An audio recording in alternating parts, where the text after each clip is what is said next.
생각을 멈추고 기도할 때라는 제목으로 오늘 하나님 말씀을 전하겠습니다. 오늘 말씀 우리가 사무엘상 27장 전체를 읽지는 않았는데요. 1절부터 우리가 쭉 보면은 사울의 상황이 배경이 어떤지를 알 수가 있습니다. 오늘 본문은 다윗은 지금 도망자의 시간을 보내고 있고 도망자의 신세이다 보니 굉장히 외롭고 힘든 시간들을 보내고 있습니다. 이걸 보면 참 우리의 인생도 이렇게 굴곡이 있다는 걸 보게 됩니다. 좋은 시절이 있는가 하면 때로는 힘들고 어려운 시절도 있지요.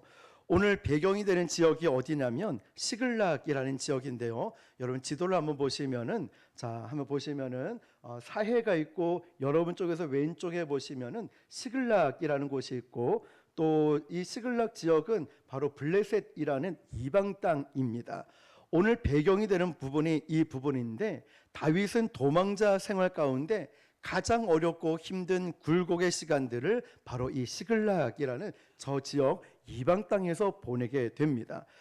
시글락은 블레셋 땅이고 이방 땅이라고 한 것처럼 다윗은 사울에게 쫓겨다니다가 더 이상 어찌할 수가 없을 때 다시 블레셋 땅으로 돌아가서 자기의 몸, 다시 말하면 생명을 이방 왕에게 의탁하게 됩니다.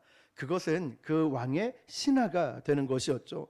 아마 생각해 보십시오. 우리가 다윗 하면은 나중에 왕이 되기도 하지만 우리가 흔히 이렇게 생각하죠. 하나님 마음에 합한 사람이라고 이야기합니다. 그리고 그 전에 보면 골리앗을 믿음으로 무너뜨렸던 소년 다윗을 기억을 합니다. 그런데 지금 오늘 이 배경을 보면 다윗 인생에서 굉장히 비참한 인생을 보내게 됩니다.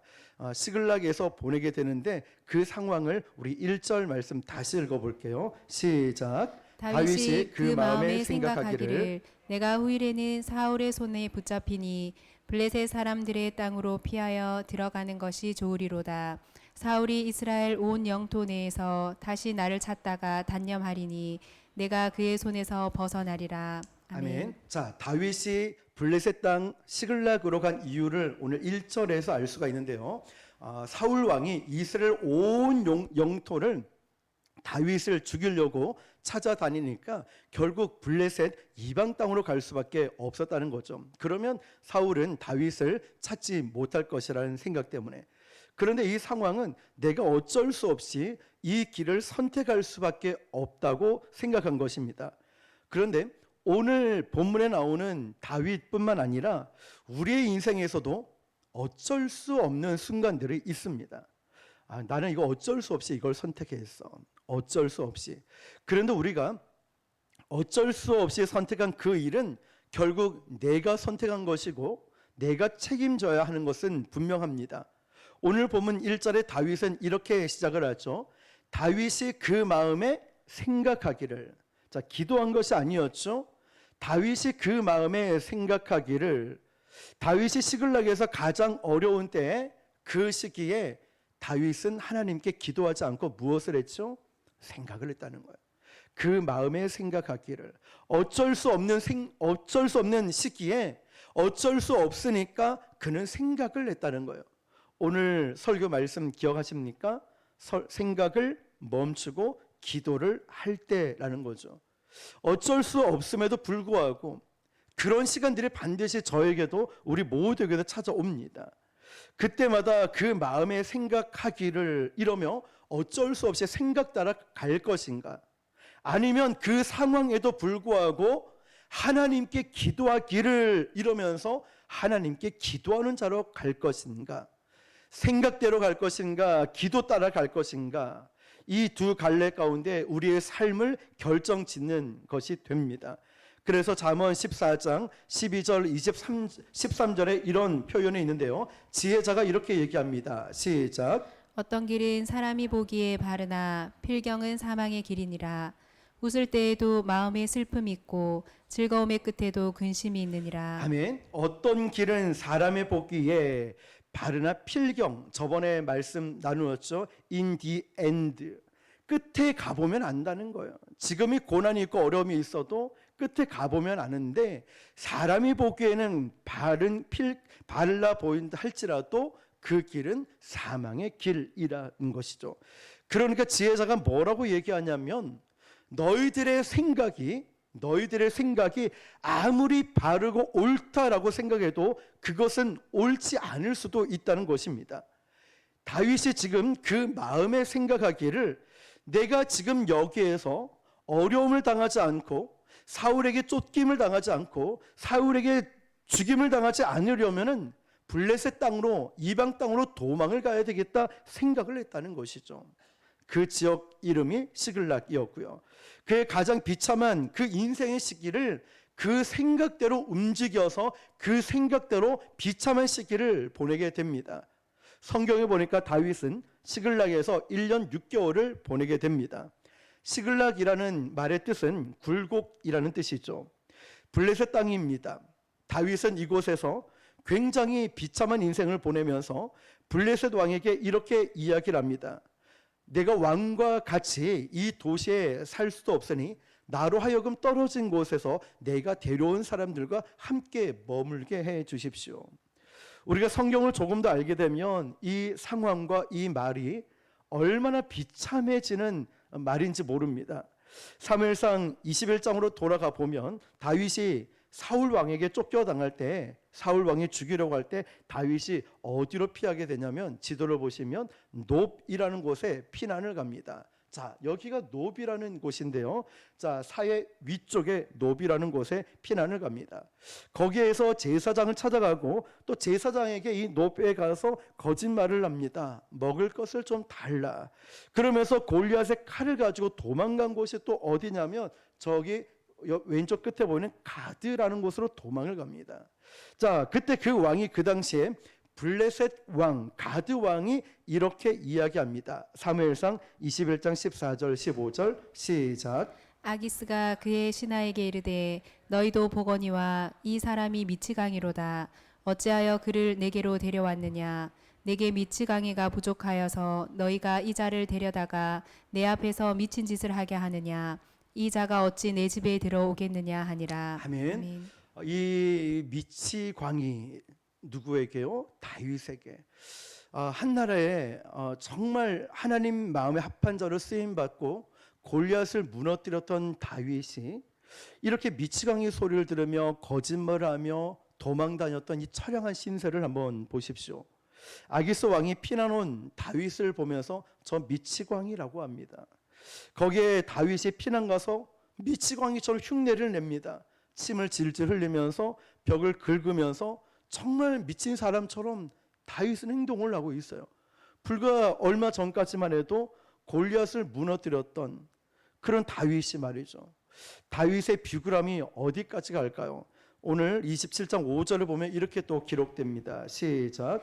다윗이 아기스에게 이르되 바라건대 내가 당신께 은혜를 입었다면 지방 성읍 가운데 한 곳을 내게 주어 내가 살게 하소서. 당신의 종이 어찌 당신과 함께 왕도에 살리이까 하니. 다윗은 지금 이방 왕에게 목숨을 구걸하고 있는 장면입니다.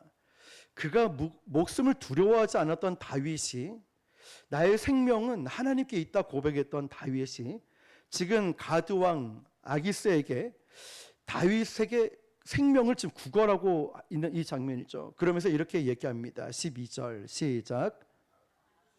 다윗을 믿고 말하기를 다윗이 자기 백성 이스라엘에게 심히 미움을 받게 되었으니 그는 영원히 내 부하가 되리라고 생각하니라. 아멘. 다윗이 지금 아기스 왕에게 얼마나 비굴하게 이야기를 했고 또 그 상황이 어떠했냐면 아기스 왕이 그를 믿어도 좋다. 그는 영원히 내 부하가 될 것이다 말을 합니다. 그런데 그 상황 가운데 중요한 전투가 하나 일어나는데 사울 왕을 죽이게 되는 마지막 전투입니다. 길보아산 전투라고 하죠. 자, 27장에서 30장까지 보면은 사울 왕과 그 아들들이 이제 전쟁에서 죽고 이제 다윗이 그들의 죽음으로 인하여 왕이 되는 이 과정이 나오고 있습니다.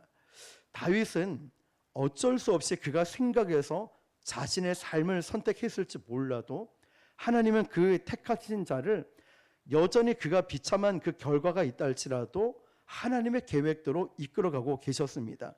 이제 이 상황 가운데 이스라엘 골짜기에서 전쟁이 일어났습니다.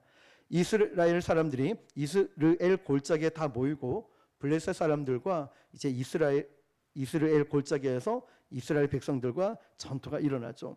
그런데 이때 아기스 왕이 다윗을 그의 평생 부하로 삼았기 때문에 다윗과 다윗이 데려온 이 부하들을 데리고 이 전투에 참여하게 됩니다. 누구 편에서 이제 싸우게 됐을까요? 블레셋 편에 서게 된 거예요. 다윗과 다윗 부하들이 이스라엘 백성들을 쳐 죽여야 되는 이런 상황이 된 겁니다. 여러분, 다윗의 그 인생에 있어서 그의 생각으로 움직여서 그의 결과를 비참함이 여기서 끝난 것이 아니라 그가 원치 않는 상황이었지만 이스라엘 자신의 민족과 지금 이 블레셋과의 전쟁을 하게 될 때 블레셋 편에 서서 그 백성을 죽여야만 하는 이런 상황에 처해져 있다는 것입니다. 얼마나 비참한 상황이 되었을까요? 정말로 말로 표현할 수 없는 이 다윗의 인생에서 정말 어려운 시기를 보내고 있었습니다. 그런데 어쩔 수 없이 그는 전쟁을 하러 가는데 사무엘상 29장에 보면 이런 말씀이 있습니다. 4절, 6절, 7절인데요. 같이 읽어볼게요. 시작. 블레셋 사람의 방백들이 그에게 노한지라. 블레셋 방백들이 그에게 이르되 이 사람을 돌려보내어 왕이 그에게 정하신 그 처소로 가게 하소서. 그는 우리와 함께 싸움에 내려가지 못하리니 그가 전장에서 우리의 대적이 될까 하나이다. 그가 무엇으로 그 주와 다시 화합하리이까? 이 사람들의 머리로 하지 아니하겠나이까? 아기스가 다윗을 불러 그에게 이르되 여호와께서 살아계심을 두고 맹세하노니 내가 정직하여 내게 온 날부터 오늘까지 내게 악이 있음을 보지 못하였으니 나와 함께 진중에 출입하는 것이 내 생각에는 좋으나 수령들이 너를 좋아하지 아니하니 그러므로 이제 너는 평안히 돌아가서 블레셋 사람들의 수령들에게 거슬러 보이게 하지 말라 하니라. 아멘. 자, 다윗이 어쩔 수 없이 이제 블레셋 편에 서서 이제 싸움을 하게 됩니다. 그런데 블레셋 방백들, 블레셋에 있는 이 백성들이 반발을 하기 시작합니다. 아니, 아기스 왕이요, 지금 당신은 이 다윗을 믿을지 몰라도 생각해 보십시오. 다윗이 그때 마음이 바뀌어서 이스라엘 백성들과 결탁을 해서 갑자기 우리 진영을 공격해 오면 어떡합니까? 이때 아기스 왕이 이야기를 합니다. 내가 너의 신실함을 아는데, 내가 너를 정말 믿는데, 다윗에게 얘기하는 거죠. 이 사람들이 다윗, 너를 지금 믿지 못하겠다. 그러니까 너는 평안히 돌아가서 내가 너에게 준 땅 시글락에 가는 게 좋겠다. 이런 말합니다. 그때 8절에서 이렇게 이야기를 하죠. 다윗이 시작. 다윗이 아기스에게 이르되 내가 무엇을 하였나이까? 내가 당신 앞에 오늘까지 있는 동안에 당신이 종에게서 무엇을 보셨기에 내가 가서 내 주 왕의 원수와 싸우지 못하게 하시나이까 하니. 아멘. 아멘. 자, 지금 아기스 왕에게 다윗이 항변을 하는 것입니다. 아니, 지금까지 내가 당신에게 어떻게 했는지 아십니까? 왜 나를 믿지 못합니까? 이거 어떻게 된 겁니까? 자, 그런데 이 부분들을 우리가 조금 상상력을 발휘할 필요가 있는데요. 지금 다윗이 항변을 하고 있지만 다윗의 마음은 어떤 마음일까요? 좀 전에 말씀드렸죠. 블레셋 편에서 자기 민족과 싸워야 되잖아요. 얼마나 불편하고 얼마나 힘든 상황이었겠습니까? 그런데 마침 아기스의 그 블레셋 방백들이 싸움을 나가지 못하게 막아주는 거예요. 그러니까 딱 이 표현인 거죠. 제가 예를 들어 한번 말씀드려볼까요? 제가 어떤 김 집사님 가정에 신방을 가기로 미리 잡아놨는데 다른 이 집사님이 갑자기 신방을 요청하는데 거절할 수가 없는 거예요. 그래서 시간을 조절하다가 시간을 늦출 수 없어가지고 결국 같은 시간에 신방을 해야 될 수밖에 없는 거예요. 그런데 제 마음은 너무 초조하고 너무 미안한 마음이 들어서 이걸 어떻게 해야 되나, 한 곳을 취소를 해야 되는데 어떻게 해야 되나 라고 하는데 마침 그때 김 집사님이 전화 와서 목사님 정말 죄송한데 제가 급한 일이 생겨서 신방을 못 받게 됐습니다. 너무 죄송해요 이런 마음인 거예요. 그때 제가 아니 집사님, 제가 시간이 남아도 오는지 압니까? 저도 바쁜데 시간을 어렵게 냈는데 왜 그렇게 말씀하십니까? 어떡합니까? 막 이러는데 속은 어때요? 굉장히 편안하고 굉장히 고마운 마음이 들겠죠. 지금 다윗의 마음이 이거예요. 그 뉘앙스로 지금 보면요, 다윗이 아기스에게 이르되 내가 무엇을 하였나이까? 내가 당신 앞에 오늘까지 있는 동안에 당신에게 종에게서 무엇을 보셨기에 내가 가서 내 주 왕의 원수와 싸우지 못하게 하나이까? 라고 말을 하지만 속마음은 어떨까요? 아, 다행이다, 너무너무 좋다, 이런 표현이라는 것입니다. 지금 다윗에게 벌어진 상황이 바로 그 상황이라는 거죠. 이게 이스라엘 백성들과 싸워야 되는데 싸우면 다윗은 영원히 기름 부음을 받은 자로 왕으로 세울 수가 없는 상황이었다는 거죠. 아기스 왕이 너는 평안히 돌아가라, 너에게 준 땅 그 시글락으로 돌아가라, 방백들이 너를 원하지 않는다, 그러니까 나를 그렇게 못 믿습니까? 라고 하는데 다윗의 마음은 우와, 다행이다 라고 기가 막힌 일이 일어났다며 표정 관리가 되지 않아서 아마 쏜살같이 돌아서 갔을 겁니다. 저는 이 말씀을 보면서 이런 생각을 했습니다. 하나님께서 하나님의 사람들을 세워 나가실 때 그것은 우리의 생각과 다를 뿐만 아니라 하나님이 일하시는 방법은 참 기가 막히게 일을 하시는구나 라는 생각 말이죠.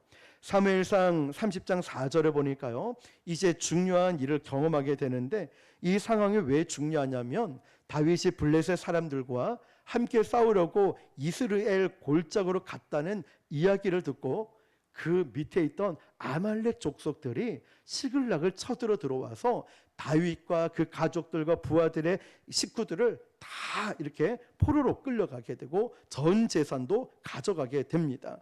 만일 다윗이요 거기서 전쟁을 치렀더라면 다윗은 거기에서 이스라엘 백성들에게 미움을 받았을 뿐만 아니라 그는 모든 전 재산을 완전히 잃어버렸을 것입니다.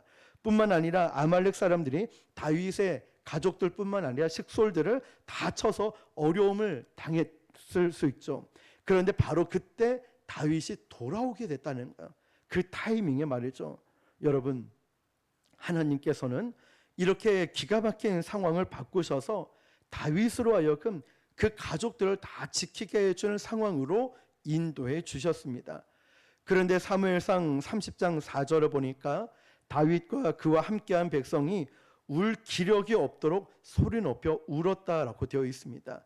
왜냐하면 다윗이 이제 그 전쟁에 나가지 못하고 시글락에 돌아와서 딱 보니까 그 상황이 얼마나 비참한지 그의 식구들과 같은 종족인 이스라엘과 싸우려고 이스라엘 골짜기로 갔고 모든 남자들은 없는 동안에 아말렉은 쳐들어와서 그들을 치고 자식들과 아내들을 잡아갔고 재산도 다 몰수해 갔기 때문에 울 기력이 없을 정도로 지쳐 있는 상황이었다는 것입니다. 바로 이 상황에 하나님께서는요 그 다윗을 그 군사들을 데리고 다시 집으로 보냈다는 것입니다. 다윗은 그 마음에 생각한 대로 내가 여기에 내 민족을 데리고 이 불쌍한 사람을 데리고 여기에 자리 잡고 살겠다라고 그는 생각을 했지만 그 생각대로 인생이 펼쳐지지 않았다는 것입니다. 여러분 기억하십시오. 우리 인생에서 어쩔 수 없는 상황에서 내 마음에 생각하기를, 그렇지만 내 인생은 내가 생각한 대로 다 펼쳐지지는 않는다는 것입니다. 여기에서 다윗은 이제 생각을 멈추고 하나님께 기도하게 됩니다. 사람이 그 길을 계획할지라도 걸음을 인도하시는 분은 하나님이시듯 우리가 아무리 생각해도 내 인생을 책임지고 인도하시는 분은 하나님이시라는 것입니다. 그래서 다윗은 그의 생각대로 마음의 생각대로 움직였고 살아왔던 모든 배경들 이것을 멈추고 이제 하나님께 기도하기 시작합니다.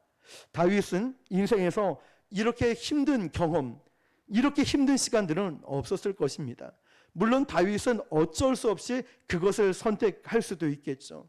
내가 이 수모를 겪더라도 나는 이제 살아야겠다라는 이런 마음이 있지 않았을까요? 다윗 스스로가 내가 비참하고 비굴함만 참으면 나도 살고 내 가족들도 살릴 수 있지 않을까? 인간적으로 이런 생각을 했다는 것입니다. 그런데 그 식솔들과 그 부하들은 다윗의 마음을 이해해 주지 못한다는 거예요. 어려움 처하자 어떻게 합니까? 당신 때문이라고 다윗을 막 죽이려고 하는 그 사람들, 함께 있던 그 백성들을 보면서, 원망하는 사람들 보면서 또한 다윗이 얼마나 힘든 시간들을 보내고 있었을까요? 이 전쟁의 상황, 마지막 사울이 죽음을 당하는 이 전쟁의 상황에서 사울은 전쟁에 죽기까지, 끝까지 사울은 하나님께 기도하지 않았습니다. 사울은 끝까지 그의 생각과 그의 마음이 원하는 대로 방법을 찾아갔어요. 이것이 사무엘상 28장에 나오는 이야기인데요. 사울이 너무 두려웠습니다. 왜냐하면 사무엘이 예언한 대로 그는 여기서 죽을 수도 있고 전쟁에서 패할 수도 있고, 또 사울이 신접한 여인을 통해서 죽은 사무엘의 영혼을 불러냈었거든요. 그리고 사무엘을 통하여서 내가 어떻게 했으면 좋겠습니까? 라고 뭔가 방법을 찾으려고 했죠. 사무엘은 사울에게 방법을 이야기하는 것이 아니라 넌 여기가 마지막이야 이야기를 한 겁니다. 여러분, 사울은요, 그 인생의 마지막까지도 죽음을 앞두고 하나님을 찾지 않았다는 거예요. 그 인생의 마지막까지도 그의 생각과 그의 마음과 방법을 찾으려 했지 하나님을 찾지 않았다는 거예요. 그는 결국 사무엘, 사람을 찾습니다. 결국 사울은 거기에서 그의 인생의 끝이 나게 되죠.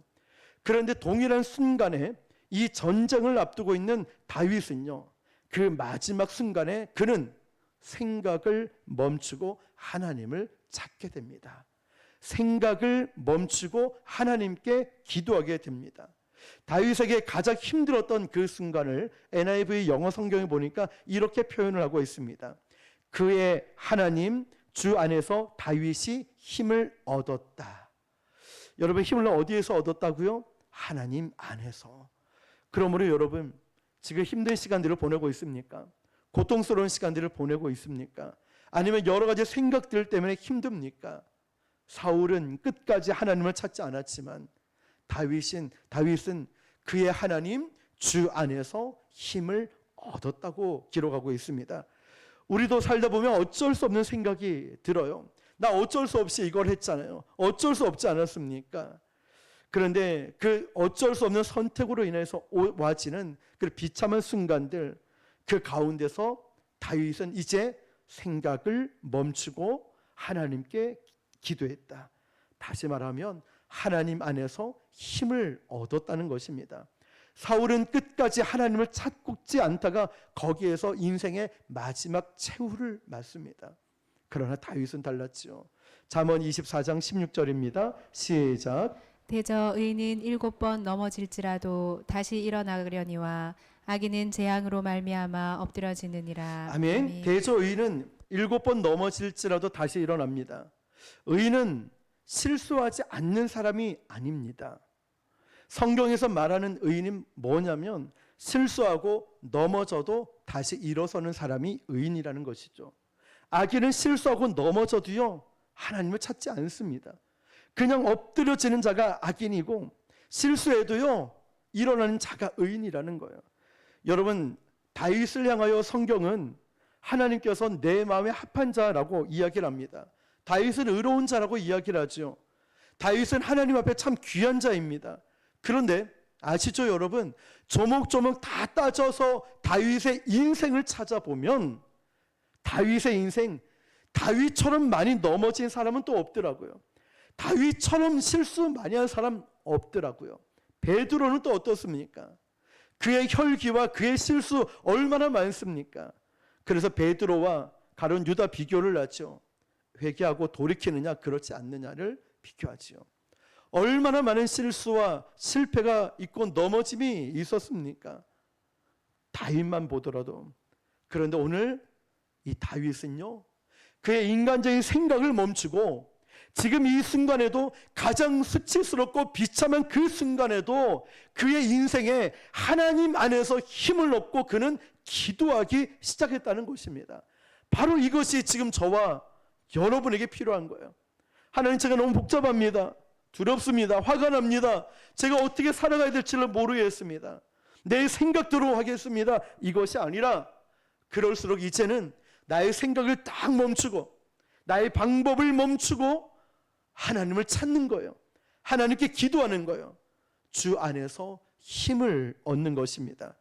다윗의 생각이 그를 비참하게 만들었고 다윗의 생각이 그를 비굴하게 만들었지만 하나님의 계획, 구속사의 하나님의 계획이 다시 다윗을 리더의 자리로 세워놓고 거기서 하나님께서는 다윗을 통하여 일하기 시작합니다.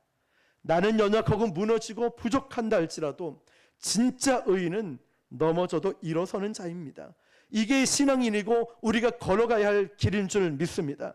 나는 넘어져도 다시 일어나는 의인이 될 것이고 신앙의 성숙자가 되는 것입니다. 뿐만 아니라 내 생각, 내 계획대로 가다 무너지고 넘어져도 거봐 너 그럴 줄 알았어 하나님이 책망하시는 것이 아니라 하나님은 우리를 또다시 이끌어서 이렇게 세우셔서 마치 로뎀나무 아래 엘리야처럼 먹이고 재우고 입히며 다시 갈 길을 가게 하는 것처럼 내가 실수하고 넘어져도 하나님은 다시 이렇게 세우셔서 내가 있어야 될 그 자리로 옮겨주시는 분이십니다. 얼마나 감사합니까? 만약 그러지 않았으면 저는 이 자리에 없었겠죠. 어쩌면 우리 이 자리에 없을 수도 있지요. 나의 행위대로 쓰임 받는다 하면. 그러나 하나님은 가진 자를 쓰시는 것이 아니라 드리는 자를 쓰시는 것이고 많고 적음이 중요한 것이 아니라 하나님은 헌신하는 자를 쓰십니다. 오늘 저와 여러분들 하나님이 주신 말씀을 기억하며 나의 생각들이 나의 그럴듯한 표현들이 어쩔 수 없이 해야 되는 그 생각들이 있겠지만 오늘 그것을 멈추고 하나님을 찾고 하나님께 기도할 때 우리는 하나님의 인도하심을 받고 힘을 얻게 될 줄 믿습니다. 그러한 기도자로 승리하시는 저와 여러분 되시기를 주님의 이름으로 축원합니다. 기도하기